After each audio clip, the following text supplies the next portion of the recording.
Although not much is known about the Wyld women of the Commandery, they all seem to have reached an amazing age for their time. The blending of the Wylds and the Berkeley family from Spetchley also suggests they had dynastic ambition, as the Spetchleys were of a high and desirable social standing. Woodwork mentioning this union still remains in the Tudor room, and genealogy also shows links from the Wylds through many powerful and surprising families.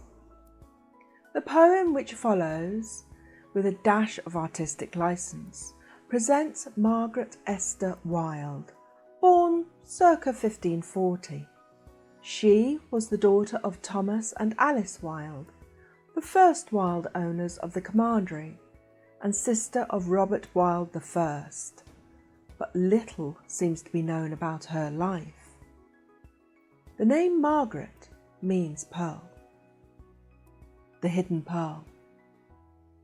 The daughter, lost, forgotten to all but the briefest annals of historical mention, a child of yore.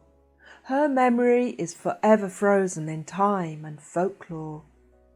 Margaret Esther Wyld, child of Alice and Thomas, sister of Robert, the first of his name. What was her story, legacy, within the webs of this family of fame? Recall the female compatriots, matriarchs whose blood pulsed within her veins, the women of her time who inspired and enthused her. Let's go and meet them. Her father's last days saw the start of a mighty female epoch, a country ruled by a queen, no less, the fiery-headed daughter of great King Hal, Elizabeth. While Mother Alice laboured hard for our sweet Jem and brother Rob, stepmother Eleanor bred dynastic ambition across shores. Such a lineage should hardly be ignored.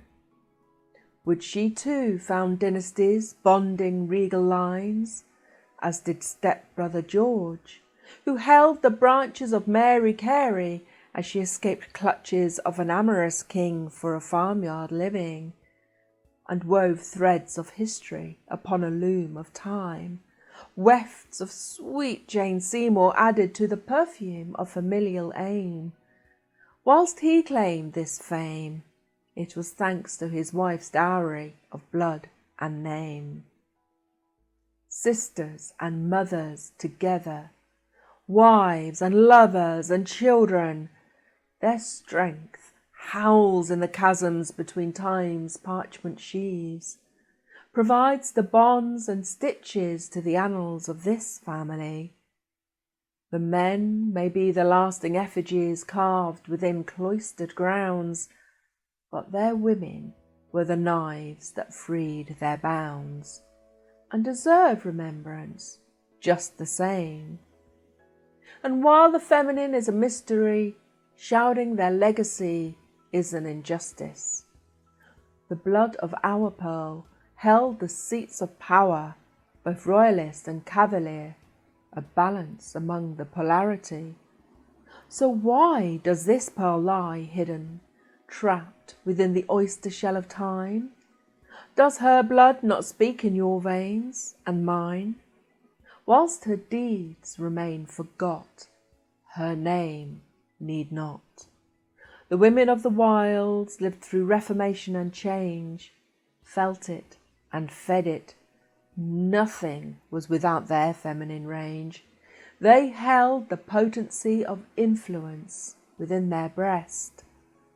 What conversations they must now have, seeing the waves modern women crest.